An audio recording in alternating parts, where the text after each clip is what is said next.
भुजबळांनी उकरून काढलेल्या मुंडेंच्या राजकीय वारसवादात आता अजून एका तिसऱ्या मुंडेंची एंट्री झाली आहे। भुजबळांनंतर या वादात आता प्रकाश शेंडगे यांनी उडी घेत नवं नाव पुढे आणलंय। पाहुयात याच संदर्भातला हा रिपोर्ट। गोपीनाथ मुंडेंचा राजकीय वारसा धनंजय मुंडेंनी हाती घ्यावा या भुजबळांच्या विधानानंतर आता प्रकाश शेंडगेंनी नवं नाव घेत वारसाचा वाद अजून वाढवलाय। मुंडेंचा वारसा धनंजय मुंडेंनी हाती घ्यावा असं भुजबळ म्हणाल्यानंतर पंकजा मुंडे याच गोपीनाथ मुंडेंच्या राजकीय वारस असल्याचं उत्तर माजी मनसे नेते आणि पंकजा मुंडेंचे मामा प्रकाश महाजनांनी दिलं।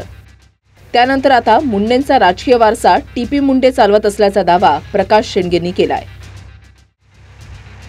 हे तेच टीपी मुंडे आहेत ज्यांनी आरक्षण वादात आमच्या हाती कोयते आहेत सारखी वादग्रस्त विधानं करून थेट जातीवर भाष्य केलं होतं। त्याच टीपी मुंडेंच्या गळ्यात शेंडगेंनी दिवंगत गोपीनाथ मुंडेंच्या राजकीय वारसाची माळ टाकली आहे। अगोदर नको म्हटले हे पाटलं देशमुख आहेत ना, यांचा काय संबंध आहे?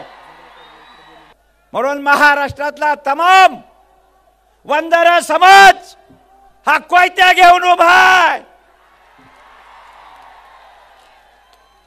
भुजबळ साहेबांच्या पाठीशी। अरे आम्ही ऊस तोडणारे कामगार आहेत, आमच्या हातामध्ये कोयतय कोयत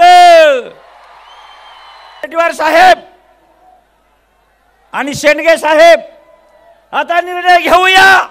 ज्या विचाराचा वारसा त्यांनी चालवला मुंडे साहेबांनी, ज्यात जो विचाराच्या वारसा आज आम्ही सुद्धा प्रामाणिकपणे आम्ही सामाजिक चळवळीमध्ये आम्ही लढत आहोत, तो विचाराचा वारसा जो कोणी चालवेल तो खरा वारसदार, ही माझी भूमिका आहे। एक मुंडे मात्र ओबीसींच्या बत्तीला नक्की धावणारा, तो म्हणजे टीपी मुंडे सर।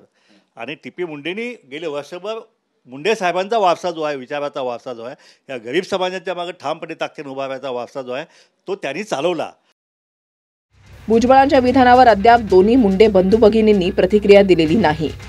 दरम्यान जर सरकारच्याच निर्णयाला भुजबळ विरोध करत असतील तर भुजबळांना सरकारच विरोध करायला लावतंय का, अशी शंका जरांगेंनी व्यक्त केली आहे। सीएमना मला सांगायचं आहे, सावधान, ही जी मंडळी आहेत ना, ही तुमच्या वाईटावर आलेली आहे, तुम्हाला अडचणी निर्माण करणार आहेत।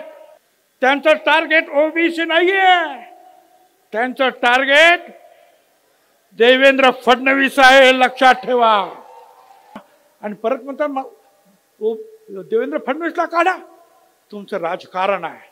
ज्यांनी हे दिलं, हे सगळं केलं, त्या विखेंचं नाव घ्या ना।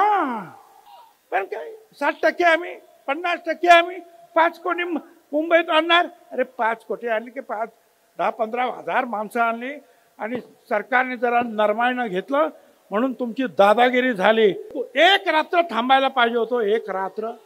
तुमच्या सरकारमधलेच लोक तुम्ही काढलेल्या JRच्या विरोधात कोर्टात जातात कस काय? तुम्ही तर जायचं नाही सांगितलं ना।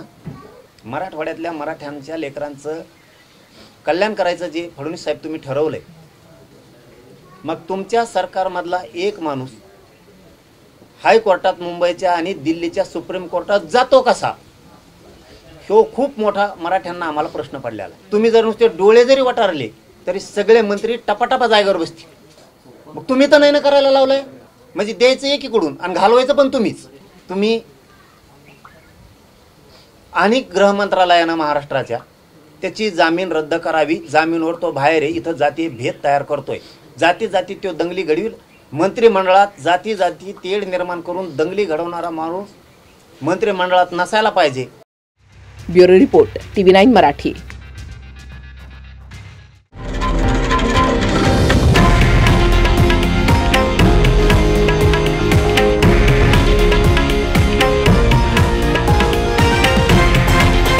हे आहे देशातील नंबर 1 न्यूज नेटवर्क आणि आपण पाहत आहात TV9 मराठी, एकमेव।